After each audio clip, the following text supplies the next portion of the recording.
আসসালামু আলাইকুম। হরুপ প্রাপ্ত প্রবাসীরা কেন 100 রিয়ালে কাফালা হতে পারছে না? এই সুযোগটি দেওয়ার পরও অনেক প্রবাসীরা কিন্তু অল্প টাকা দিয়ে কাফালা হতে পারছে না। অনেকেই ভাবছিলেন যে আমি ছোট মুআসাসায় কাফালা হয়ে অল্প টাকায় ইকামা করে ফেলবো, কিন্তু তারা যখনই কাফালা হতে যাচ্ছে, যদি তাদের ইকামাতে 1 বছর হরুপ থাকে, তাহলে কাফালা হওয়ার সময় দেখাচ্ছে যে তার ইকামা করতে গেলে আগে তাকে 9,600 রিয়াল দিতে হবে। যদি তার ইকামাতে 2 বছরের হরুপ থাকে, তাহলে তার 19,200 রিয়াল দেওয়া লাগবে। যদি তার 3 বছরের হরুপ থাকে, তাহলে কিন্তু তার 28,800 রিয়াল পর্যন্ত তার খরচ আসতে পারে, শুধুমাত্র কাফালা হওয়ার খরচ। আরও যে টুকটাক খরচগুলো আছে ওইগুলা বাদ দিয়ে দিলাম। তো এখন কথা হচ্ছে, কী কারণে আপনারা ছোট মুআসাসায় কাফালা হতে গেলেও আপনাদের 100 রিয়াল না এসে আপনাদের পিছনের সম্পূর্ণ টাকা চলে আসছে? তো মনে রাখবেন, হরুপ প্রাপ্ত ব্যক্তিরা যদি আপনার ইকামা এক্সপায়ার হয়ে থাকে, অনেক সময় দেখবেন আপনার ইকামার মেয়াদ থাকতে কিন্তু আপনার কফিল আপনাকে টার্মিনেট করে দিয়েছেন। যেমন আমার একটা ব্যক্তি, আমি তার ইকামা নতুন করে রিনিউ করেছিলাম, রিনিউ করার 2 মাস পরেই তাকে তার কফিল টার্মিনেট দিয়ে দিয়েছেন, সে বলতে পারে না। হঠাৎ করে তার ইকামা রিনিউ করার পর 60 দিন পরে চেক দিয়ে দেখি তার ইকামাতে হরুপ চলে আসছে, এবং তার যে 60 দিন সময় ছিল ওইটা ওভার হয়ে গেছে। তারপর তার কফিলের সাথে যোগাযোগ করে দেখি তার কফিলও এটা বুঝতে পারেনি যে এটা ভুলে তার এখানে টার্মিনেট চলে আসছে, কিন্তু সময় থাকতে কফিলও খেয়াল করেনি, সে ব্যক্তিও খেয়াল করেনি। এই জন্য কিন্তু তার ইকামাতে হরুপ চলে আসছে। তারপর তার কফিল মুক্ত মিলে অনেক দৌড়াদৌড়ি করেছে, কিন্তু কোনো লাভ হয় না, তার এই হরুপটি সে কাটতে পারেনি। এখনও কিন্তু তার ইকামা আরও 3 মাস রানিং আছে, রানিং মেয়াদ আছে, কিন্তু তার ইকামাতে হরুপ আছে। এই ব্যক্তি যদি এখন ছোট মৎস্যায় কাফালা হতে যায়, তাহলে সে মাত্র 100 রিয়ালেই কাফালা হতে পারবে, কারণ তার বর্তমানে ইকামার মেয়াদ আছে।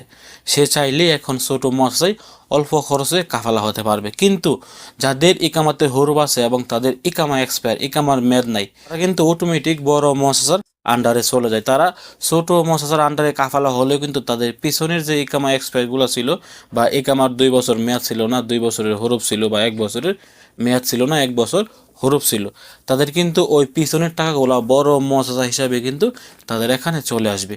এই পিছনের টাকাগুলো তারা দেওয়ার পর যখনই তারা সামনের বার আবার ইকামা রিনিউ করতে যাবে, তখন কিন্তু তাদের ইকামাতে কম টাকা আসবে।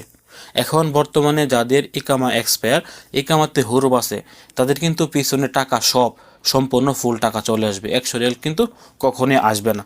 আবার বলছে, যাদের ইকামার মেয়াদ আছে, যাদের ইকামাতে হরুপ আছে কিন্তু ইকামার মেয়াদ আছে আমার ওই ব্যক্তিটির মতো, তাহলে কিন্তু সে ছোট মশাই কাফালা হতে পারবে মাত্র 100 রিয়াল দিয়ে। এবং যাদের ইকামা এক্সপায়ার কিন্তু ইকামাতে হরুপ আছে, তারা কিন্তু কাফালা হতে গেলে তাদের পিছনের সম্পূর্ণ 9,600 রিয়ালই তাদেরকে দিতে হবে প্রত্যেক বছরের জন্য। যদি 2 বছর হরুপ থাকে, 2 বছর এক্সপায়ার থাকে, তাহলে তার 19,200 রিয়াল আসবে। 1 বছর এক্সপায়ার থাকলে 9,600 রিয়াল আসবে। এটা সে ছোট মৎস্যায় কাফালা হলেও কিন্তু তার পিছনের টাকাটা সম্পূর্ণ আসবে, এটা আপনাদেরকে খেয়াল রাখতে হবে। তো ছোট মৎস্যায় কাফালা হয়ে যাওয়ার পর সামনের বছর থেকে যখনই সে আবার ইকামা রিনিউ করবে, তখন কিন্তু সে 100 রিয়ালের যে সুযোগটি, ওইটা কিন্তু সে গ্রহণ করতে পারবে, বা ওইটা কিন্তু সে নিতে পারবে। এভাবেই চাইলে কিন্তু আপনারা বৈধ হতে পারবেন। অনেকে আছেন কোনো কিছু না ভেবে কিন্তু আপনারা কফিল বা যে কোনো মক্তবে গিয়ে বৈধ হয়ে যায়। তো বৈধ হওয়ার আগে আপনারা ভালোভাবে বুঝবেন যে আপনাদের পিছনের টাকাগুলো আসছে কিনা, বা এই টাকাগুলো আপনাকে দিতে হবে কিনা। এই টাকাগুলো কিন্তু আপনার ইকামার উপরে আসবে না, এই টাকাগুলো আপনার কফিলের মুআসাসার উপরে চলে আসবে। ওই কফিলকে কিন্তু এই টাকাগুলো পরিশোধ করতে হবে। আপনাকে তলব দেওয়ার সময় কিন্তু আপনার কফিলের এখানে লেখা আসবে যে এই কর্মীকে কাফালা করতে গেলে আপনাকে এত টাকা পরিশোধ করতে হবে, বা পিছনের এত টাকা আপনাকে দিতে হবে।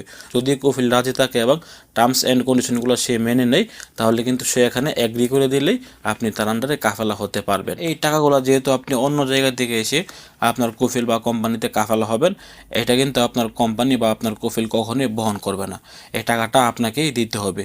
যদি আপনি কাফালা হওয়ার আগে সম্পূর্ণ ক্লিয়ার করে না নেন, তাহলে কিন্তু আপনি নতুন জায়গায় কাফালা হওয়ার পরও আপনার কফিলের সাথে আপনার ঝামেলা হতে পারে পিছনে টাকা পয়সা নিয়ে। সেক্ষেত্রে আপনারা আগেই চিন্তা ভাবনা করে কাফালা হবেন। যাদের 3 বছর 4 বছর ইকামা এক্সপায়ার, ইকামাতে হরুপ আছে, তারা কিন্তু কাফালা হতে গেলে তাদের বর্তমানে 1 বস্তা টাকা লাগে, তারা কিন্তু কখনোই কাফালা হতে পারবেন না। যাদের 1 বছরের মতো এক্সপায়ার বা 1 বছরের মতো হরুপ আছে, তাদের কিছুটা কষ্ট হলেও কিন্তু তারা বৈধ হতে পারবে। কিন্তু যাদের 3-4 বছরের হরুপ, তারা কিন্তু কাফালা হতে গেলে তাদের বিশাল বড় একটি অ্যামাউন্ট লাগবে। আশা করছি আপনারা একদম ক্লিয়ার হয়ে গেছেন যে কী কারণে আপনাদের 100 রিয়ালে ইকামা হচ্ছে না। এই ছিল আজকে গুরুত্বপূর্ণ একটি আপডেট তথ্য। ভিডিওটি সর্বোচ্চ শেয়ার করে আপনার আশেপাশে থাকা সকল সৌদি প্রবাসীদেরকে জানিয়ে দেওয়ার চেষ্টা করবেন এবং সৌদি আরবের সকল আপডেট পেতে দূরপ্রবাসী ইউটিউব চ্যানেলটি সাবস্ক্রাইব করে রাখবেন। ভালো থাকুন, সুস্থ থাকুন, দূরপ্রবাসের সঙ্গে থাকুন। আসসালামু আলাইকুম।